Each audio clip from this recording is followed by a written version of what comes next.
కృష్ణప్రసాద్.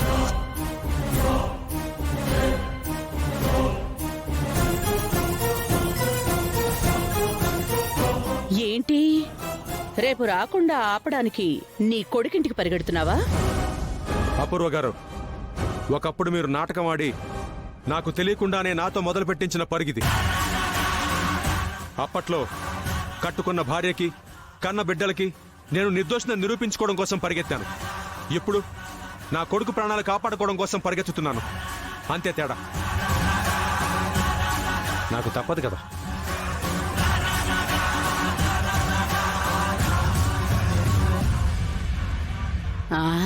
ఏంటమ్మాయి, ఈ కేపీ ఏదో ఒలింపిక్స్ లో గోల్డ్ మెడల్ కొట్టుకొచ్చిన రన్నర్ అన్నట్టు మాట్లాడుతున్నాడు. ఇప్పుడు ఈయన పరిగెత్తుకుంటూ వెళ్లి ఆపితే నడుచుకుంటూ ఇంటికి రావాల్సిన ఆ గగన్ గాడు ఆగిపోతాడంటావా? ఆగడు పిన్ని.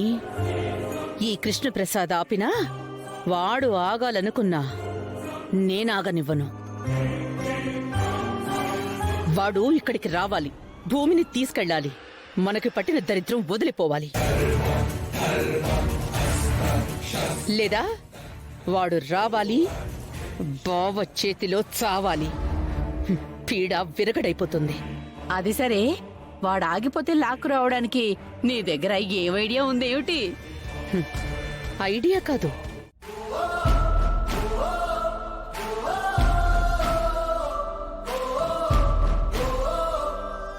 అమ్మా, ఆ అమ్మాయి ఎవరో గాని టైం వచ్చినప్పుడు చెప్తాను అని తెగ ఊరించేసావు కదన్నయ్య. నువ్వు చెప్పకుండానే ఆ అమ్మాయి మా ఇంట్లోనే ఉండే అమ్మాయిని తెలిసిపోయిందిగా. థ్రిల్లింగ్ అన్నయ్య. నువ్వు ప్రేమలో పడ్డం ఒక థ్రిల్ అయితే, నువ్వు ప్రేమించిన అమ్మాయి మా ఇంట్లో ఉండడం ఇంకొక థ్రిల్. ఇంతకీ పెళ్లి చేసుకుంటానని మావయ్యని ఎలా ఒప్పిస్తావు? ఎప్పుడు ఒప్పిస్తావు? రే, మీ మావయ్య నేను ఒప్పించడం ఏంటి? అంటే తన కూతురే కదన్నయ్య. ఎవర్రా తన కూతురు? ఒకసారి నేను ప్రేమించాక నాకు లవర్ అవుతుంది, నా వైఫ్ అవుతుంది. ఇంకెవ్వరికి కూతురు అవ్వదు. చాలా వైల్డ్ గా మాట్లాడుతున్నావు అన్నయ్య. బాగా తెగించేశావు. తెగించాలరా.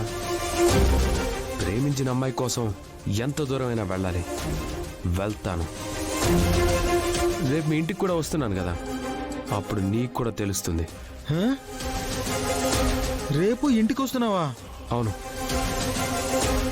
వస్తున్నానని మీ మావయ్యకి కూడా చెప్పాను. మావయ్యకి చెప్పావా? ఏ, నేను చెప్పింది మీకెవరికి చెప్పలేదా? చెప్పుండాలే. నాతో గొడవ పడ్డానికి మీ మావయ్య ఎప్పుడు ముందుంటాడు కదా. వాడు రాని అది చేస్తాను ఇది చేస్తాను అని నిప్పులు తొక్కిన కోతిలా ఎగురుతుంటాడే. ఏ, నీకు తెలీదా? తెలీదు సోదరా. మావయ్య అలా ఎగురుతున్న టైంలో నేను ఇంట్లో ఉన్నానో లేదో కూడా నాకు తెలీదు. కానీ నువ్విప్పుడు ఇచ్చిన షాక్ ఉందే, ఇది మాత్రం డైజెస్ట్ అవడం లేదు. 1000 వాట్ షాక్ ఎలా ఉంటుందో తెలియదు, కానీ ఇది దానికి మించేలాగా ఉంది. రే ఆపరా నీ ఓవర్ యాక్షన్.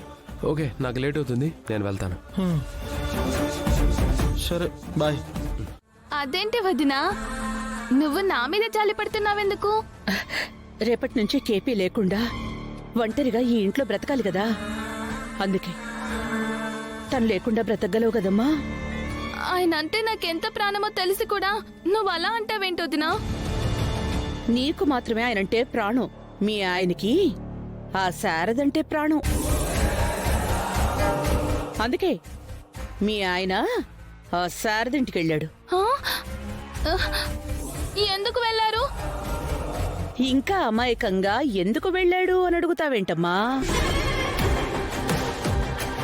ఇందాక మీ అన్నయ్య ఏమని వార్నింగ్ ఇచ్చారు? ఒకవేళ గగన్ వస్తే అన్నయ్య చేతుల నుండి మా వారు గగన్ని కాపాడటానికి ట్రై చేస్తే అప్పుడు మమ్మల్ని అందరినీ బయటికి పంపించేస్తామని చెప్పారు.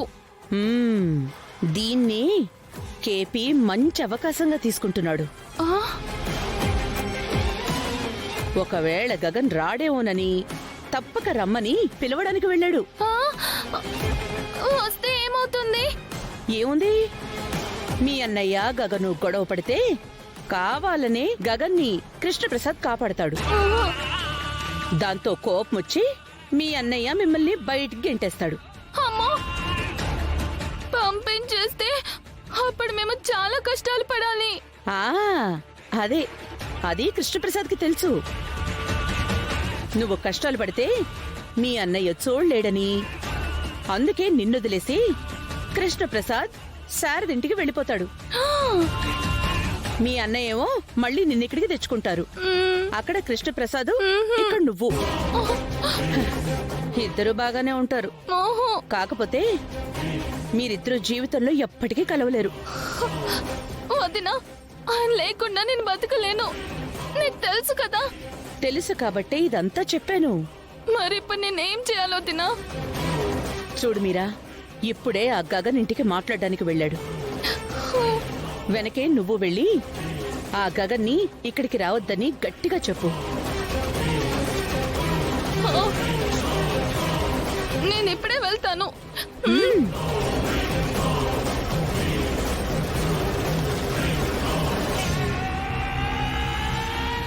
అమ్మాయి అపూర్వ, నీ స్ట్రాటజీ ఏంటో నాకు అర్థం కావడం లేదు. కృష్ణప్రసాద్ వెళ్ళింది గగన్ వాళ్ళని రేపు ఈ ఇంటికి రావద్దని ఆపడానికి. ఇప్పుడు నువ్వు మీరాని పంపించింది కూడా గగన్ వాళ్ళని రావద్దని చెప్పించడానికే. ఒకటికి 2 సార్లు రావద్దు రావద్దని చెప్తే వాళ్ళ ఆలోచనలో పడిపోతారేమో. అలా రాకపోతే నువ్వు అనుకున్నట్టు ఇక్కడ గొడవేం అవదు. భూమి ఇంట్లోంచి బయటికి వెళ్ళదు. హ, ఇది కాదు కదా నువ్వు జరగాలనుకుంటుంది. పిచ్చి పిన్ని.